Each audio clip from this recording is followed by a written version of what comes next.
Chapter है वो 9th class के लिए है। बेसिकली सिविक्स का उनका लेसन जो है 4 है, इलेक्टोरल पॉलिटिक्स। इलेक्टोरल पॉलिटिक्स मतलब कि जो चुनावी राजनीति है, चुनावी राजनीति जो है उसके बारे में हम पढ़ेंगे कि चुनाव में जो है किस प्रकार की राजनीति की जाती है। इससे पहले हमें पढ़ लेते हैं कि बेसिकली इलेक्शन क्या है, चुनाव क्या है। ठीक है, इलेक्शन की परिभाषा क्या है।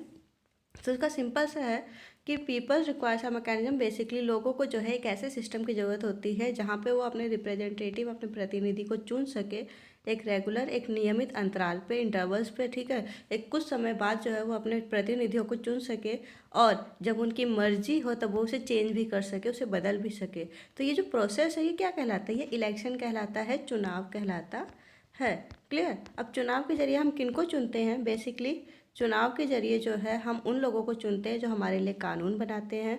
इसके साथ साथ हम उन लोगों को चुनते हैं जो गवर्नमेंट बनाते हैं, फॉर्म द गवर्नमेंट बनाते हैं और बड़े बड़े डिसीजन, बड़े बड़े निर्णय जो हैं वो लेते हैं सरकार चलाने के कॉन्टेक्स्ट में। ठीक है, इसके साथ साथ हम ये देखते हैं कि हम किस पार्टी को चूज़ करते हैं, उस पार्टी को चुनते हैं जिसकी पॉलिसीज़, नीतियाँ जो है वो हमें जो है ऐसी लगती है कि कानून बनाने और सरकार चलाने में मददफुल होगी। ठीक है, इसके साथ हम चलते हैं कि हमें जो है किसी को भी चूज़ करने का जो है हमें एक तरीके से ज़रूरत क्यों है, क्यों हमें जो है इलेक्शंस की ज़रूरत है। तो अगर मैं एक सिंपल सा बोलूँ कि आप ये सोचिए कि किसी भी देश पे शासन करने के लिए वहाँ पे जो है एवरीडे जो है, रोज़ जो है वहाँ के सारे लोग जो है कोई डिसीजन लेने के लिए इकट्ठा हों, तो ऐसा क्या बड़ी जो कम्युनिटी होती है, समुदाय होते हैं भारत जैसे देशों में जिसकी पॉपुलेशन ही जो है इतनी ज़्यादा है, तो क्या ये पॉसिबल है? नहीं। इसके साथ साथ क्या सबके पास समय और नॉलेज, इतना ज्ञान होगा कि वो देश को चलाने के लिए जो है फैसले ले सके? है ना, लोगों के पास अपने भी काम होते हैं, अपनी रोजी रोटी कमानी होती है, तो उसके लिए जो है या तो वो डिसीजन ले सरकार चलाने के लिए, जो है देश चलाने के लिए, या तो जो है वो काम करे। तो टाइम और नॉलेज की भी सबके पास कमी होती है। क्लियर? इसके साथ अब हम देखते हैं कि किसी भी इलेक्शन को जो है क्या चीज़ें हैं जो डेमोक्रेटिक बनाती है, लोकतांत्रिक बनाती हैं। तो सबसे पहले हम यूनिवर्सल अडल्ट फ्रेंचाइजी की बात करेंगे। मतलब एक ऐसी व्यवस्था हमने चाहिए होती है जहां everyone should have to able to choose. हर किसी को जो है चुनने का अधिकार होगा। ठीक है, अगर मेरे पास वोट करने का अधिकार नहीं होगा तो मैं किसी को चुनूंगी कैसे? इसीलिए इसका मतलब है कि हर किसी के पास वन वोट, एक वोट होना चाहिए और हर एक वोट की वैल्यू जो है इक्वल होनी चाहिए। तब जाके हम ये देखते हैं कि क्या हमारे पास आएगा, एक इलेक्शन जो है लोकतांत्रिक माना जाएगा, चुनाव जो है लोकतांत्रिक माने जाएंगे, डेमोक्रेटिक माने जाएंगे। और इसी सिद्धांत को हम यूनिवर्सल अडल्ट फ्रेंचाइजी कहते हैं, सार्वभौमिक वयस्क मताधिकार कहते हैं कि एक निश्चित आयु के बाद हर किसी को जो है बिना किसी भेदभाव के वोट देने का अधिकार मिल जाता है हर देश में। क्लियर? भारत में वो बेसिकली 18 साल है, आप आगे पढ़ोगे। इसके साथ जो है अगला पॉइंट क्या है कि सेकंड जो है वो क्या है कि मीनिंगफुल चॉइस होनी चाहिए, हमारे पास विकल्प अच्छे होने चाहिए। सेकंड जो है there should be something to be choose from, हमारे पास अच्छे विकल्प होने चाहिए। ठीक है, हमारे पास जो है एक तरीके से रियल चॉइसेस होने चाहिए वोटर्स के पास। ऐसा नहीं है कि सारे पार्टीज या कैंडिडेट जो है एक ही बातें कर रहे हैं, एक ही वादे कर रहे हैं, या फिर आप जो है सब पार्टीज़ को ही गलत मानते हैं, भ्रष्ट मानते हैं। तो हमारे पास रियल चॉइसेस कहाँ हैं? हमारे पास रियल चॉइसेस तब होगी जब सबकी नीतियाँ, सबकी पॉलिसीज़ जो है क्या होंगी, अलग अलग होंगी। Clear? Second point. Third point कि इलेक्शन जो है निश्चित समय के बाद, रेगुलर इंटरवल्स के बाद होने ही चाहिए। ठीक है, the choice should be offer at regular intervals, मतलब कुछ कुछ समय के बाद हमें कंटिन्यू जो है इलेक्शन होते रहने चाहिए, चॉइस मिलती ही रहनी चाहिए। ठीक है, इलेक्शन जो है कुछ ईयर के बाद होने चाहिए। भारत में बेसिकली ये टाइम जो है 5 ईयर्स है। ठीक है, आगे हम पढ़ते हैं कि इसके साथ जो है डिसीजन मेकिंग पावर किसके पास होनी चाहिए? जिसको हमने चुना है। ठीक है, बेसिकली कैंडिडेट वही चुना जाना चाहिए जिसको वास्तव में जनता चुनती है। People should get elected. ऐसा ना हो कि जनता ने किसी को चुना है और किसी धोखेधड़ी या गलतफहमी की वजह से किसी और को जो है विनर घोषित कर दिया जाए। क्लियर? इसके साथ जो है अगला पॉइंट जो है कि इलेक्शन जो है फ्री एंड फेयर मैनर में होना चाहिए, बिल्कुल स्वतंत्र होने चाहिए और निष्पक्ष होने चाहिए, मतलब किसी भी एक के पक्ष में नहीं होना चाहिए। क्लियर? इससे जो है एक तरीके से फ्री एंड फेयर इलेक्शन जो है बहुत सही होगा, तभी लोगों का जो है लोकतांत्रिक जो चुनाव है उसमें विश्वास होगा। अदरवाइज लोग वोट ही क्यों देंगे, हैं, जब उन्हें ऐसा लगेगा कि उनकी बातों को सुना ही नहीं जा रहा है। नेक्स्ट चलते हैं हम कि बेसिकली आवर सिस्टम, मतलब हमारे इंडिया में जो है वो इलेक्शन का, चुनाव का कौन सा सिस्टम यूज़ किया जाता है। ये थोड़ा सा बड़ा होगा, अंडरस्टैंडिंग है। कुछ इसमें बहुत से शॉर्ट क्वेश्चन बनेंगे, जैसे जितने भी आप रेड कलर से इसमें हाईलाइटेड वर्ड्स देख रहे हैं वो बेसिकली एक एक नंबर के क्वेश्चन में पूछे जाते हैं। तो प्लीज़ ध्यान से समझिएगा कि हमारे यहाँ लोकसभा और विधानसभा, लोकसभा बेसिकली जहाँ पे सेंट्रल गवर्नमेंट बनती है, यहाँ पे जिसको मेजॉरिटी मिलती है वो जो है हमारा पीएम बनता है। विधानसभा बेसिकली स्टेट लेवल पे जो चुनाव होते हैं, हर स्टेट में जो है अपनी विधानसभा होती है और यहाँ पे जो जीतता है वो स्टेट का सीएम बनता है, चीफ मिनिस्टर बनता है। तो हमारे यहाँ जो है दोनों ही चुनाव जो है 5 सालों में होते हैं, ठीक है। और हर 5 साल में जो है लोकसभा विधानसभा जो है पूरी तरीके से डिसॉल्व कर दी जाती है, मतलब भंग कर दी जाती है, ठीक है। फिर से दोबारा चुनाव होते हैं और लोकसभा और विधानसभा के हर एक मेंबर जो है अपनी अपनी जगह से दोबारा चुन के आता है। और ज़रूरी नहीं है सेम मेंबर आए, बदले भी जा सकते हैं और मोस्ट ऑफ बदल ही दिए जाते हैं, मतलब पूरी तरीके से भंग करके फिर से नई तरीके से लोकसभा और विधानसभा बनाई जाएगी। क्लियर। इसके आगे हम चलते हैं कि जनरल इलेक्शन क्या है, जिसे हम हिंदी में क्या कहते हैं, आम चुनाव कहते हैं। क्या कहते हैं, आम चुनाव कहते हैं। बेसिकली हर एक कॉन्स्टिट्यूंसी, मतलब कि जो एक सीटें हैं या जो एरिया है जहाँ पे चुनाव होगा, एक पर्टिकुलर टाइम के बाद जो है वहाँ पे चुनाव होता है। जैसे एक राज्य में जो है एक सिंपल सा विधानसभा के जो है चुनाव होने हैं, तो वहाँ पे पूरे राज्य में जो है एक दिन में या फिर कुछ दिनों के अंतर में, क्योंकि राज्य छोटा सा नहीं होता कि पूरे राज्य में एक ही दिन में चुनाव हो जाए, तो कुछ दिनों के अंतराल में पूरा चुनाव का जो सिस्टम है वो क्या होता है, आम चुनाव कहलाता है, ठीक है। 5 साल पूरे होने पे वो चुनाव होगा ही होगा। अब नेक्स्ट आते हैं बाय इलेक्शन। बाय इलेक्शन, ठीक है। बेसिकली बाय इलेक्शन जो है वो कब होते हैं, जिसे उपचुनाव कहा जाता है। क्या कहा जाता है, उपचुनाव कहा जाता है। ये बेसिकली किसी भी एक जगह पे अगर जो व्यक्ति चुनाव लड़ के जीता था, किसी भी वजह से वो रिजाइन कर देता है, अपना पद छोड़ देता है या उसकी डेथ हो जाती है बाई चांस, तो उस सिर्फ और सिर्फ उसी सीट पे जहाँ पे वो जीता था उस जगह पे दोबारा से चुनाव होगा, ताकि उसके बदले किसी और को चुना जा सके। तो वो क्या कहलाता है, वो उपचुनाव या बाई इलेक्शन कहलाता है। नेक्स्ट चलते हैं हम, इलेक्टोरल कॉन्स्टिट्यूंसी का क्या मतलब है। बेसिकली इसका मतलब है कि पूरी जो कंट्री होती है उसको चुनाव के पर्पस से, इलेक्शन के उद्देश्य से जो है डिवाइड कर दिया जाता है, बांट दिया जाता है।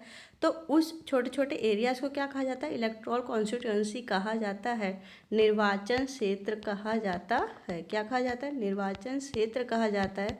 और हर एक एरिया, हर एक क्षेत्र से एक व्यक्ति, एक रिप्रेजेंटेटिव, एक प्रतिनिधि चुना जाता है वहाँ से। क्लियर, समझ आ गई। अब इसके साथ हम देखते हैं कि अब कहाँ पे किसको क्या कहा जाता है। देखिए कि बेसिकली लोकसभा में जब चुनाव होंगे, लोकसभा के जब चुनाव होंगे, बेसिकली इसके लिए लोकसभा के चुनाव के लिए पूरे देश को कितने पार्ट्स में डिवाइड किया गया है, 543 कॉन्स्टिट्यूंसी निर्वाचन क्षेत्रों में डिवाइड किया गया है। और हर एक जगह से जो व्यक्ति चुनकर आएगा उसको एमपी कहा जाएगा या मेंबर ऑफ पार्लियामेंट कहा जाएगा। क्लियर, उसे क्या कहा जाएगा, सांसद कहा जाएगा, ठीक है, लोकसभा का सांसद कहा जाएगा। क्लियर हो गया। अब आगे चलते हैं कि बेसिकली जब यही जो चुनाव है वो स्टेट लेवल पे हो, एक राज्य के अंदर होंगे, तो वहाँ से जो व्यक्ति चुनकर आएगा, हर एक स्टेट को बेसिकली अलग अलग पार्ट्स में डिवाइड कर दिया जाता है असेंबली के लिए, जो लेजिस्लेटिव असेंबली है उसके चुनाव के लिए। तो जब वहाँ से कोई व्यक्ति, कोई जो है प्रतिनिधि चुनकर आएगा, रिप्रेजेंटेटिव चुना जाएगा, तो क्या कहलाएगा, मेंबर ऑफ लेजिस्लेटिव असेंबली कहलाएगा, एमएलए कहलाएगा। क्लियर, आपको एमपी और एमएलए के बीच में अंतर पता चल गया। जब लोकसभा के लिए कोई मेंबर चुना जाएगा, कोई व्यक्ति चुना जाएगा, तो मेंबर ऑफ पार्लियामेंट कहलाएगा। अब जब राज्य की विधानसभा के लिए जो है चुना जाएगा तो क्या कहलाएगा, मेंबर ऑफ लेजिस्लेटिव असेंबली कहलाएगा। अब सिर्फ और सिर्फ राज्यों को और जो है देश को ही नहीं बांटा गया, बल्कि जो लोकल लेवल पे पंचायत वगैरह के जो चुनाव होते हैं उसके लिए भी बांटा जाता है। हर गांव को या टाउन को जो है वहाँ के लोकल चुनाव के लिए जो है वार्ड्स में डिवाइड कर दिया जाता है, ठीक है। और हर एक वार्ड से जो है एक मेंबर जो है इलेक्ट होकर सामने आता है प्रतिनिधि के रूप में। क्लियर हो गया। और हर एक जगह से एक व्यक्ति चुना जाता है, इसीलिए उस जगह को, उस कॉन्स्टिट्यूंसी को, उस निर्वाचन क्षेत्र को सीट भी कहा जाता है। क्या कहा जाता है, सीट भी कहा जाता है, क्योंकि वो लोकसभा या विधानसभा में एक कुर्सी, एक चेयर, एक जगह का हकदार होता है व्यक्ति, ठीक है, जो भी व्यक्ति चुना गया है। क्लियर हो गया। इसके आगे चलते हैं, reserve constituency. Basically reserve constituency का मतलब है आरक्षित जो है निर्वाचन क्षेत्र, ठीक है। अब निर्वाचन क्षेत्रों को जो है आरक्षित कर दिया गया है, रिजर्व कर दिया गया है कि यहाँ से इस जाति का या फिर इस लिंग का व्यक्ति ही खड़ा हो सकता है, जाति धर्म का व्यक्ति ही खड़ा हो सकता है। वो क्या चीज़ें है, आरक्षित व्यवस्था है। अब ये सोचिए कि आरक्षित व्यवस्था क्यों बनाई गई, वाई, ठीक है। तो ये जो प्रॉब्लम वाला टॉपिक है आपका, मैंने इसमें यही आंसर देने की कोशिश की है कि हमारे संविधान में जो है आरक्षण की व्यवस्था है, रिजर्वेशन की व्यवस्था क्यों की गई है, क्योंकि जो हमारे कॉन्स्टिट्यूशन मेकर, संविधान बनाने वाले लोग थे, वो पहले से ही बहुत परेशान थे कि जो इलेक्टोरल कॉम्पिटिशन है, जो ये चुनावी राजनीति है, इसमें कहीं ऐसा ना हो कि जो लोग वीकर सेक्शन है, जो कमज़ोर वर्ग है, जो पहले से बहुत पीड़ित है, प्रताड़ित है, चाहे वो दलित हो जाए, स्त्रियां हो जाए, दूसरे लोग हो जाए, तो उनको जो है लोकसभा और जो राज्य की स्टेट असेंबलीज हैं, लेजिस्लेटिव असेंबलीज है, विधानसभा है, वहाँ पे जो है चुनकर आने का मौका ही नहीं मिलेगा।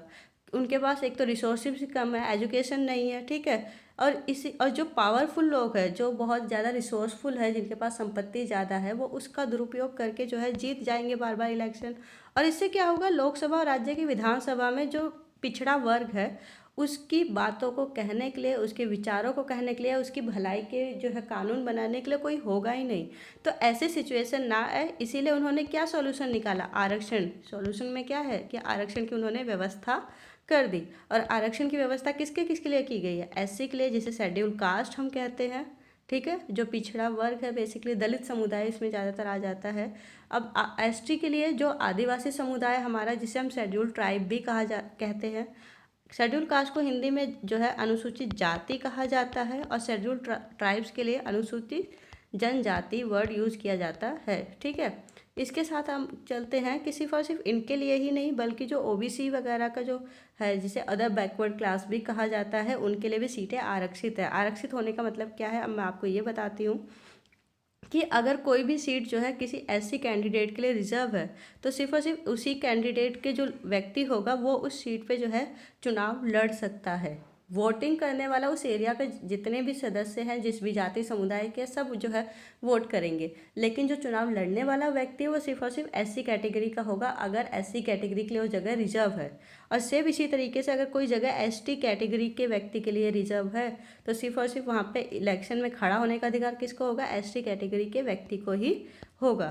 क्लियर। अब हम आगे देखते हैं कि आज की डेट में जो है बेसिकली जो लोकसभा में जो है 84 जो सीट्स हैं वो रिजर्व है। 84 सीट्स का मतलब क्या है, 84 निर्वाचन क्षेत्र जो है उनके लिए रिजर्व है। वहाँ से सिर्फ और सिर्फ 84 लोग जो है वो चुन के आएंगे।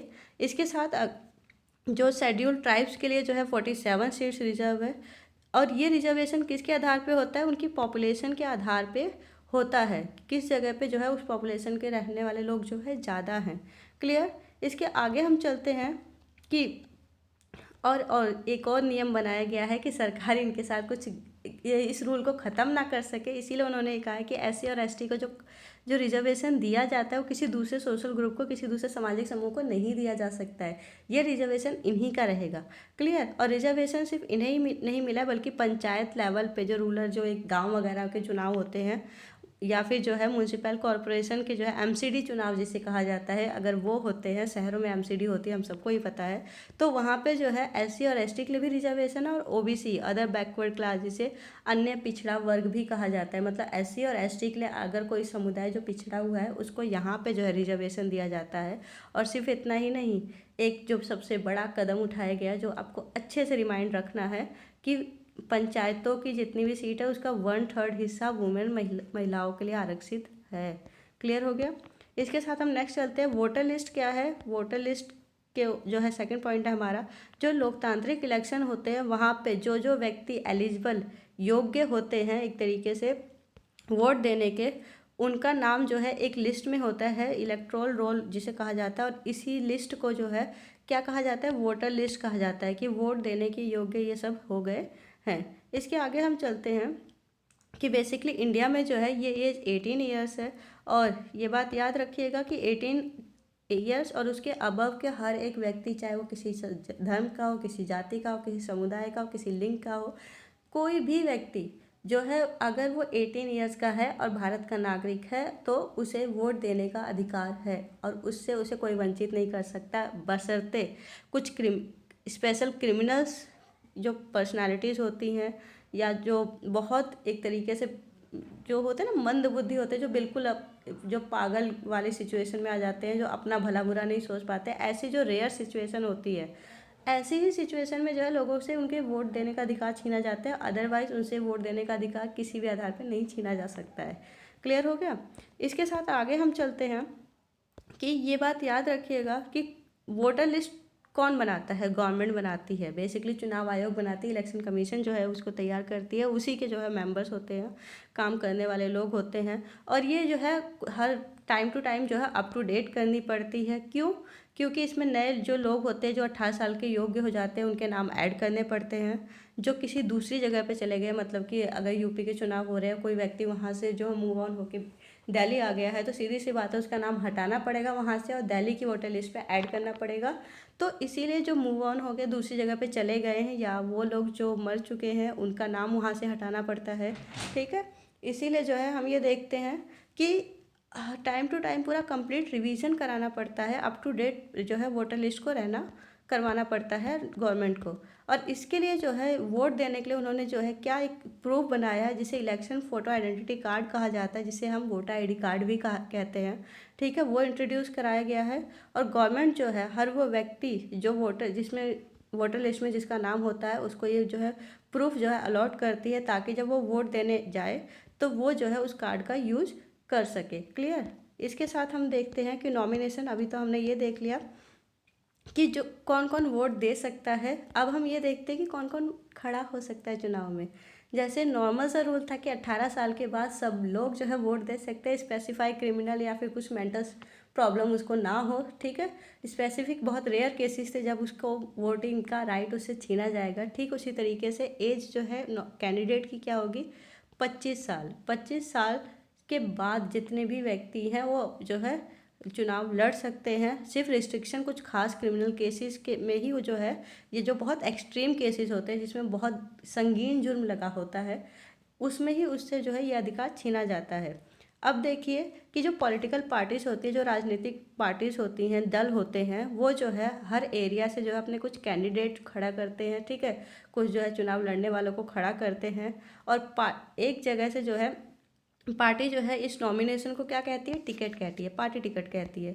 ठीक है, अब इसके आगे हम चलते हैं कि सुप्रीम कोर्ट ने क्या किया है कि सुप्रीम कोर्ट ने एक स्पेशल जो है वो सिचुएशन तैयार कर दी है, एक तरीके से शर्त रख दी है। ठीक है, एक जो है उन्हें नॉमिनेशन फॉर्म भरना पड़ता है, कुछ मनी जो है सिक्योरिटी के रूप में डिपॉजिट करनी पड़ती है, चुनाव आयोग का रूल है।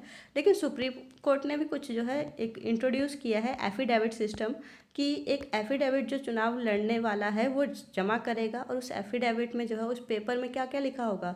अगर कोई सीरियस क्रिमिनल केस जो है उसके अगेंस्ट चल रहा है जो कैंडिडेट है, तो उसको वो बताना पड़ेगा।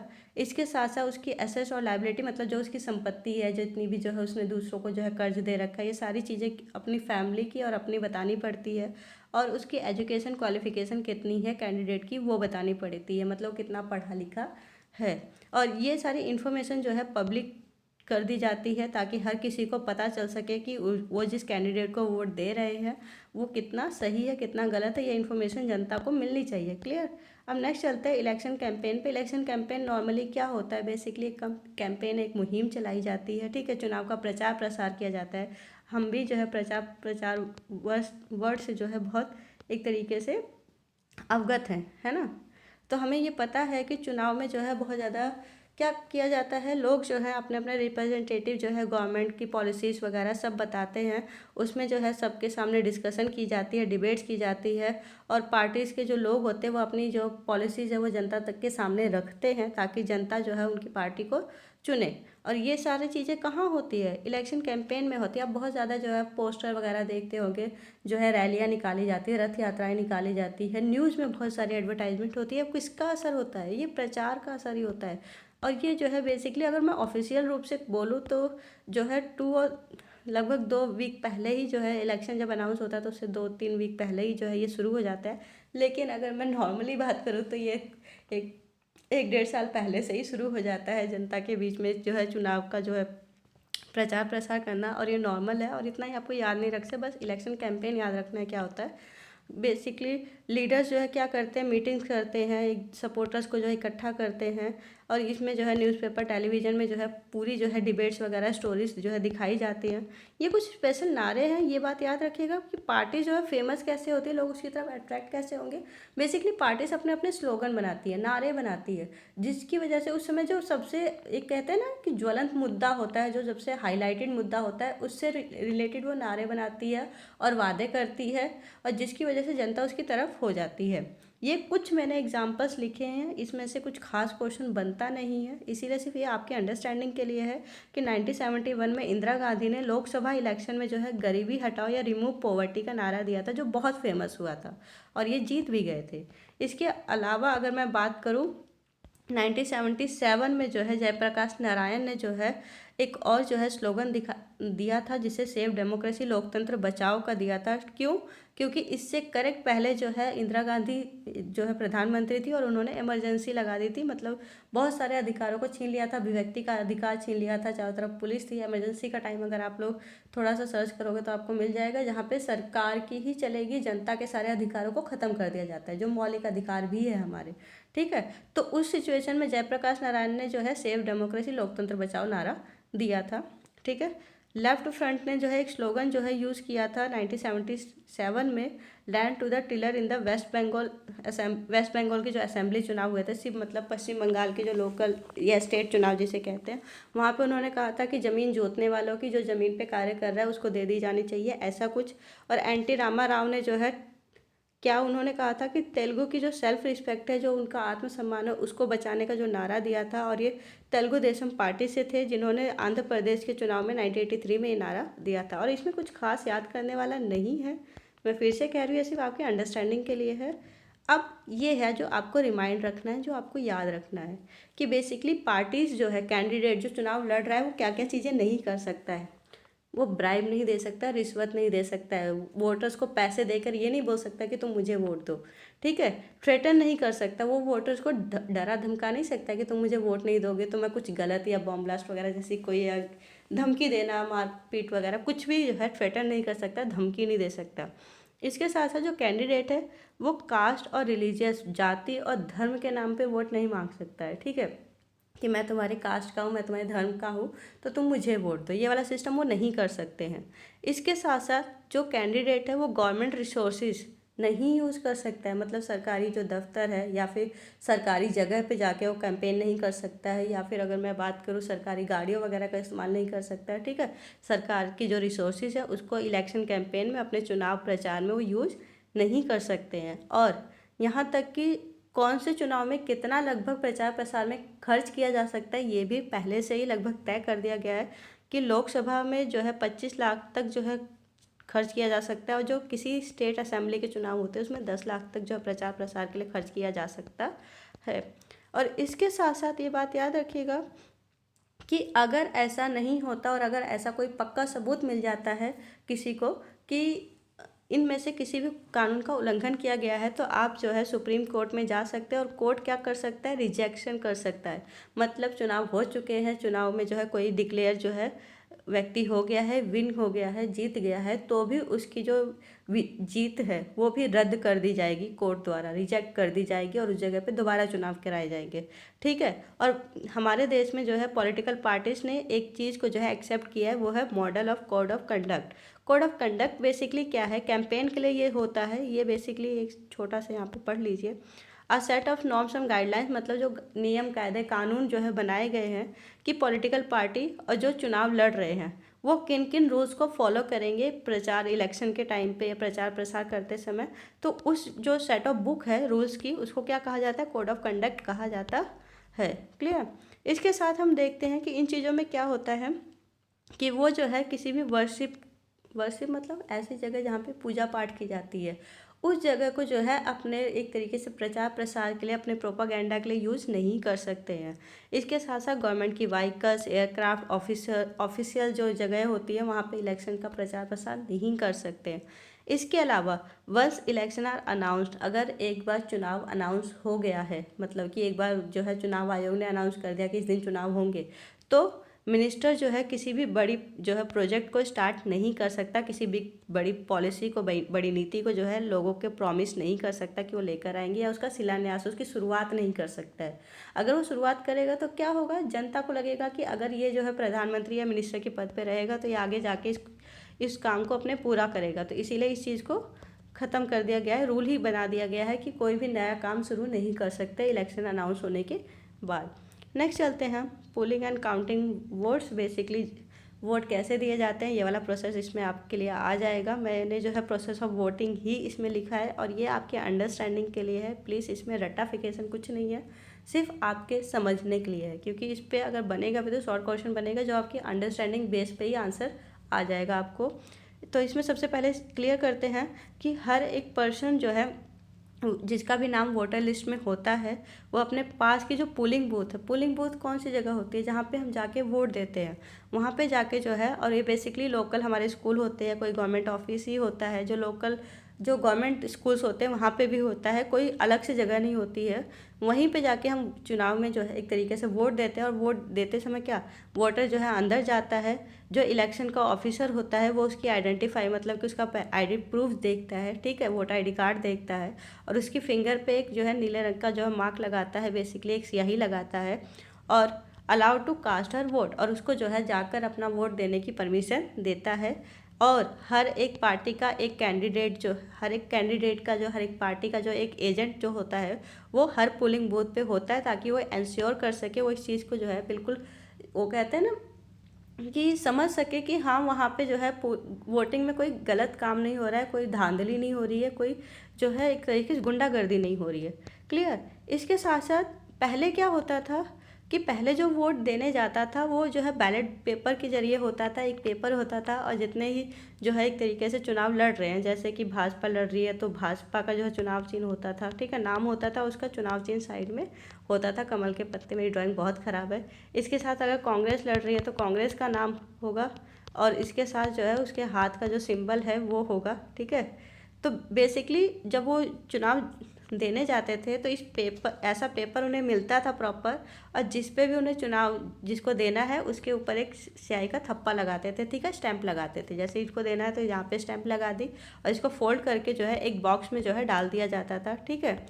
अब जो है चीज़ें बदल गई हैं, अब जो है इलेक्ट्रॉनिक वोटिंग मशीन, जिसे हम ईवीएम कहते हैं, आप उससे फुल फॉर्म पूछी जा सकती है, ठीक है। तो ईवीएम इलेक्ट्रॉनिक वोटिंग मशीन का यूज़ किया जाता है, जिसमें क्या होता है, एक मशीन होती है, एक तरफ जो है कैंडिडेट का नाम होता है और दूसरी तरफ जो है पार्टी का चिन्ह होता है, और पार्टी के चिन्ह के साथ एक छोटा सा बटन होता है, उस बटन को आपको प्रेस करना होता है, ठीक है।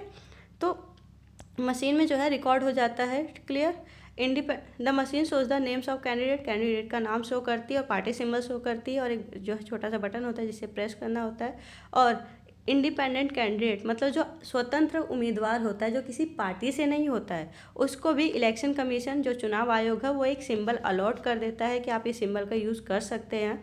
और उसके बाद जो है वो क्या करते हैं, उस जिसको भी वोट जिसको भी देना होता है वो अपने कैंडिडेट के सामने वाला बटन जो है प्रेस कर देता है।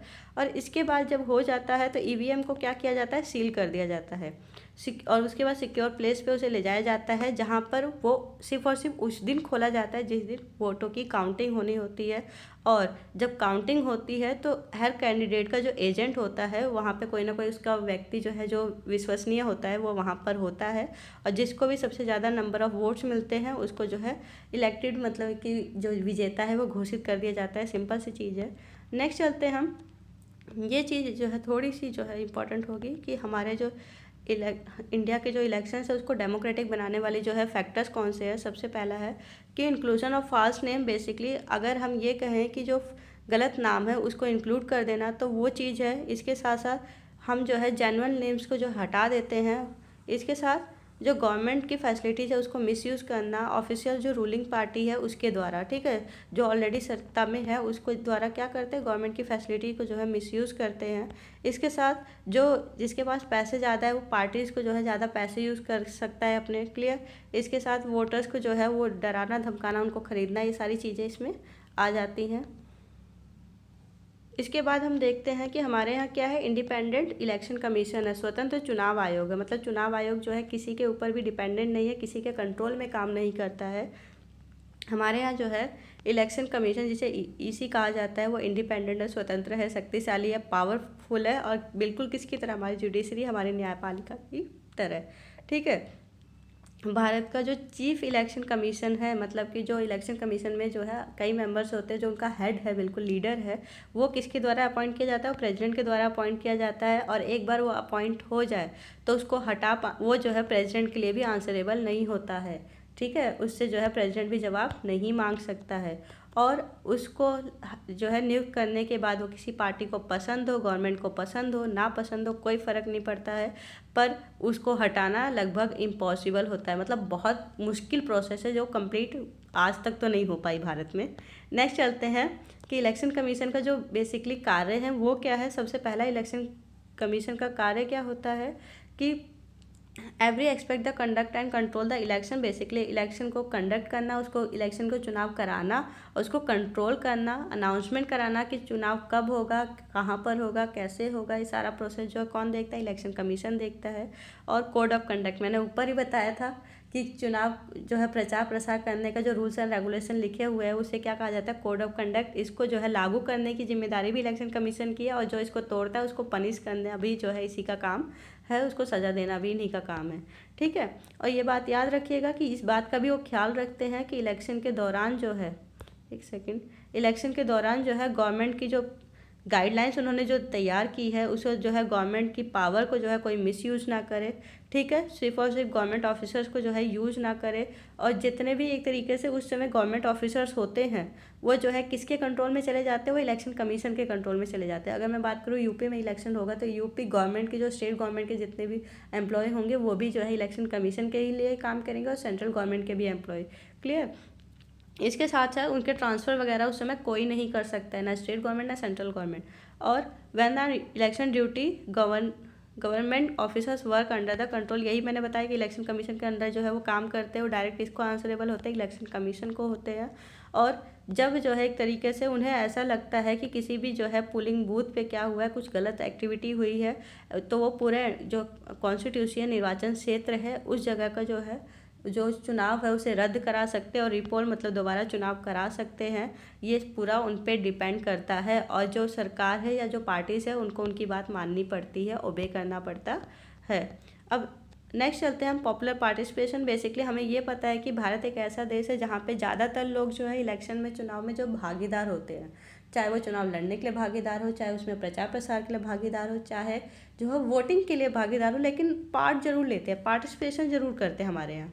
ठीक है, एक सिंपल सा यहाँ पे एग्जांपल भी दिया है कि नॉर्मली जो है कितना चुनाव सक्सेसफुल हुआ है, जो टर्न आउट फिगर्स है, मतलब जो वोट देने वाले लोग हैं उनकी संख्या से पता चलता है कि कितने परसेंट लोग जो है एलिजिबल है वोटिंग के, और कितनों ने दिया है, कास्ट देयर वो, कितनों ने जो है चुनाव में जो है वोट किया है। अगर हम पिछले 50 सालों की बात करें तो यूरोप और अमेरिका जैसे जगहों पर जो है वोट देने की संख्या में कमी आई है, लेकिन इंडिया एक ऐसी जगह है जहाँ पर इसमें गोन अप मतलब ज़्यादा हुए हैं, वोटिंग जो है लोग ज़्यादा करते हैं। और हमारे यहाँ जो है सेकंड पॉइंट में आप देखोगे कि एक ऐसा सिस्टम है जहाँ पे जो पुअर लोग हैं, जो पुअर हैं, इलिटरेट है, जो अंडर प्रिविलेज है, मतलब जो गांव के लोग हैं, जो अनपढ़ हैं, उन्हें क्या लगता है, उन्हें ऐसा लगता है कि रिच और जो प्रिविलेज है, जो अमीर है, जो अच्छी खासी सिचुएशन में है, उनके मुकाबले जो गरीब है उन्होंने ज़्यादा वोटिंग की है। और इसका जो कारण है वो क्यों है? क्योंकि जो एक तरीके से उन्हें ऐसा लगता है कि देश को चलाने में वो कहीं ना कहीं अपनी भागीदारी कर सकते हैं, देश के विकास में अपनी भागीदारी कर सकते हैं।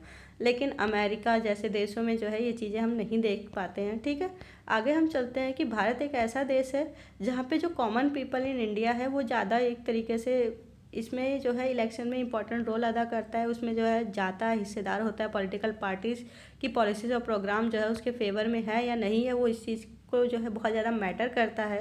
क्लियर। वो अपने देश को रन करने के लिए जो है कुछ ना कुछ करने के लिए जो है अपनी वोटिंग का अधिकार यूज़ करता है।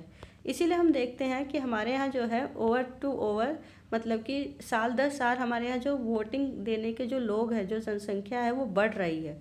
ठीक है, लगभग 2004 में जो है 1/3 जो वोटर्स है वो ज़्यादा हुए हैं, कैंपेन एक्टिविटी में जो है ज़्यादा एक्टिव रहे हैं, उन्होंने कैंपेनिंग की है। ठीक है, इसके साथ साथ जो है हमारे यहाँ जो है मेंबर्स ऑफ पॉलिटिकल पार्टी भी जो है बहुत तेज़ी से बढ़े, बहुत तेज़ी से लोग उसका हिस्सा बन रहे हैं। वैसे ये पॉइंट जो है कुछ खास है नहीं, इसमें इससे क्वेश्चन लॉन्ग बनता नहीं है, लेकिन आपके अंडरस्टैंडिंग के लिए ज़रूरी था। अब चलते हैं last, acceptance of election outcome. Basically ये भी थोड़ा सा ही है, सिर्फ अंडरस्टैंडिंग के लिए है कि हमारे यहाँ जो रूलिंग पार्टीज़ है, ये रूटीन रहा है लगभग इंडिया का कि जो नेशनल और स्टेट लेवल पर रूलिंग पार्टी रहती है ज़्यादातर वो हार जाती है, और जो अपोजिशन पार्टी है वो दोबारा जीत जाती है। ठीक है। और अगर मैं यूएसए वगैरह की बात करूँ तो वहाँ पे जो रूलिंग पार्टी होती है वो ज़्यादातर जीतती ही है, बहुत रेयर होता है कि वो हार जाती है। ठीक है। इसके साथ साथ हम ये देखते हैं कि हमारे यहाँ जो चुनाव वगैरह में जो है क्रिमिनल बैकग्राउंड से कनेक्शन से जो है लोग चुनाव में खड़े तो होते हैं, लेकिन मनी का इस्तेमाल करके चुनाव लड़ तो लेते हैं, लेकिन ज़्यादातर क्या होता है, दे लॉस इलेक्शन। बेसिकली इलेक्शन क्या करते हैं, हार जाते हैं, वो जीत ही नहीं पाते हैं क्योंकि जनता उन्हें पसंद ही नहीं करती है। ठीक है। इसके साथ साथ जो है हमें ये पता चलता है कि varying a few dispute election the electoral outcome, कुछ इलेक्शंस के कि छोड़ दें अगर हम, तो ज़्यादातर जो इलेक्शन के आउटकम जो रिजल्ट होते हैं, ज़्यादातर जो पार्टीज़ होती है, जो हारी हुई पार्टी है, वो भी उस चीज़ को एक्सेप्ट कर लेती हैं। ठीक है। उन्हें भी ऐसा लगता है कि उन्होंने काम नहीं किया है, सामने वाली पार्टी ने अच्छा काम किया जिसके लिए जनता ने उन्हें वोट दिया है। अब ये है वन ऑफ इम्पॉर्टेंट क्वेश्चन, और लास्ट क्वेश्चन है आपके इस चैप्टर का, challenges of free and fair election. ठीक है। ये जो है फ्री एंड फेयर इलेक्शन जो है इंपॉर्टेंट क्वेश्चन है, प्लीज़ ध्यान से समझिएगा कि कैंडिडेट्स जो होते हैं, जो पार्टीज़ के होते हैं, उनके पास बहुत ज़्यादा अलॉट ऑफ मनी में not be sure there victory, बहुत ज़्यादा पैसे तो होते हैं उनके पास, लेकिन क्या सिर्फ पैसे आपकी विक्ट्री का, आपकी जीत का जो है जरिया हो सकते हैं? ये हमने देखा है कि they do not enjoy a big and unfair advantage over the smaller parties and independence. Basically उन्हें जो है कोई बड़ा एडवांटेज नहीं मिलता है छोटी पार्टियों के मुकाबले। क्लियर। इसके साथ हम देखते हैं कि in some parts of the country candidates with criminal connection has been, basically मैंने ये पहले ही बताया था, अभी बताया है कि जो अलग पूरे देश में हम देखते हैं कि कुछ क्रिमिनल बैकग्राउंड के लोग जो है अपने पैसे और पावर का इस्तेमाल करके जो है टिकट तो प्राप्त कर लेते हैं, लेकिन क्या वो जीत नहीं पाते हैं। मेजर पार्टी जो बड़ी बड़ी पार्टीज है वो तक उन्हें टिकट दे देती है। ठीक है। इसके साथ हम आगे चलते हैं कि some families tend the dominate political parties. Basically कई बार ऐसा होता है कि किसी भी एक पार्टी में एक फैमिली का वर्चस्व होता है, जहाँ पर वो अपने ही रिश्तेदारों को जो है टिकट देते हैं चुनाव लड़ने के लिए। जैसे अगर मैं कई बार एग्जांपल लेती हूँ कि अगर मैं बात करूँ कांग्रेस पार्टी की, तो उसमें जो है राहुल गांधी है, प्रियंका गांधी है, सोनिया गांधी है, तो एक ही परिवार के सदस्य हैं। ठीक है।